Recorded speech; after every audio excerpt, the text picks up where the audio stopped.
موسیٰ اور ہارون نے فرعون کے پاس جا کر کہا، خداوند اسرائیل کا خدا یوں فرماتا ہے کہ میرے لوگوں کو جانے دے تاکہ وہ بیابان میں میرے لیے عید کریں۔ فرعون نے جواب دیا، خداوند کون ہے کہ میں اس کی بات مان کر بنی اسرائیل کو جانے دوں؟ میں خداوند کو نہیں جانتا اور میں بنی اسرائیل کو جانے بھی نہیں دوں گا۔ تم کیوں ان لوگوں کو ان کے کام سے چھڑاتے ہو؟ تم ان کو کہو کہ وہ اپنا کام کریں۔ فرعون کا خیال تھا کہ اسرائیلی لوگوں کی تعداد بہت زیادہ ہو گئی ہے، اس لیے اس نے ان کے نگرانوں کو بلایا اور ان کو حکم دیا، اب تم اسرائیلیوں کو اینٹیں بنانے کے لیے بھوس نہ دو، وہ خود جا کر اپنے لیے بھوس لے آئیں گے، اور انہیں اتنی ہی اینٹیں بنانی ہیں جتنی وہ پہلے بناتے تھے۔ وہ سست ہیں، اس لیے جانے کے لیے کہتے ہیں۔ اس وجہ سے اب اسرائیلیوں کے حالات پہلے سے بہت زیادہ مشکل ہو گئے۔ جب ان کو خود بھوس جمع کرنا تھا تو وہ اتنی ہی اینٹیں کیسے بنا سکتے تھے؟ ان کے بے رحم نگران ان کو خوب مارتے تھے اور وہ اس دکھ اور مصیبت سے چلا اٹھتے تھے۔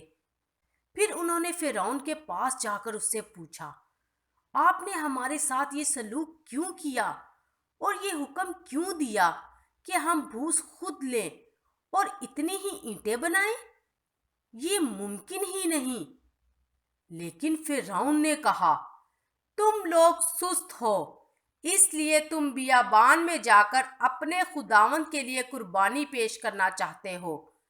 نہیں، میں اپنا ارادہ نہیں بدلوں گا، تم بہت سست ہو۔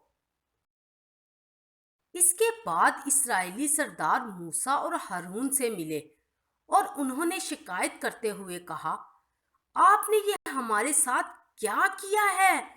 فرعون کے اس نئے حکم کی وجہ سے ہم مر رہے ہیں۔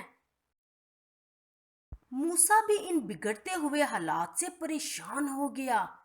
وہ نہیں سمجھ پا رہا تھا کہ خدا نے یہ سب کچھ کیوں ہونے دیا۔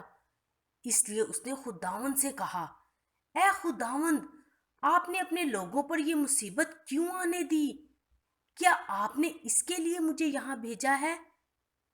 جب سے میں آپ کا نام لے کر فرعون کے پاس گیا، اس وقت سے اس نے ان لوگوں پر زیادہ مصیبت ڈالی ہے اور آپ نے اپنے لوگوں کو نہیں چھڑایا۔ بچوں، جب کبھی آپ اپنی زندگی کے واقعات سے پریشان ہوں اور کچھ بھی سمجھ میں نہیں آتا تو خداوند کے پاس جائیں اور اس سے پوچھیں۔ ایسا کرنا پریشان ہونے سے بہت ہی بہتر ہے۔ خدا نے موسیٰ کو جواب دیا، اب تو دیکھے گا کہ میں فرعون کے ساتھ کیا کروں گا۔ میرے قدرت والے بازو کی وجہ سے وہ میرے لوگوں کو جانے دے گا۔ اسرائیلیوں کو بتا کہ میں کون ہوں۔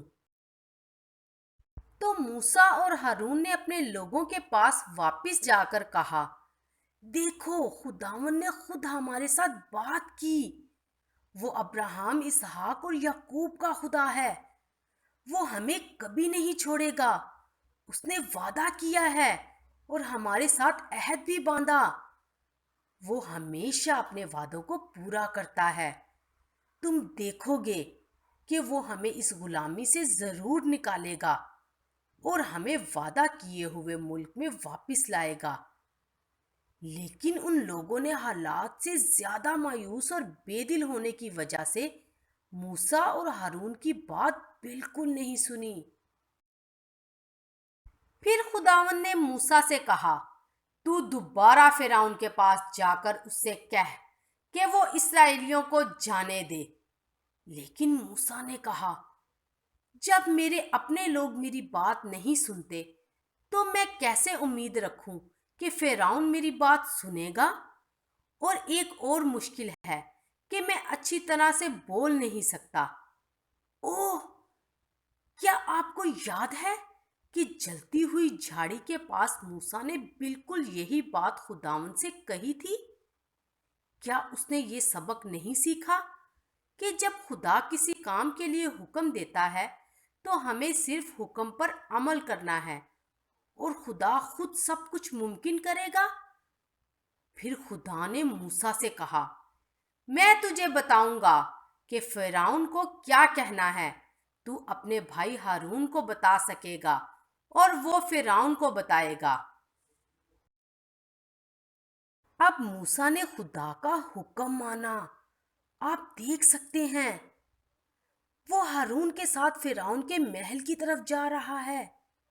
اس دفعہ جب وہ دونوں فرعون کے سامنے آئیں گے تو کیا ہوگا؟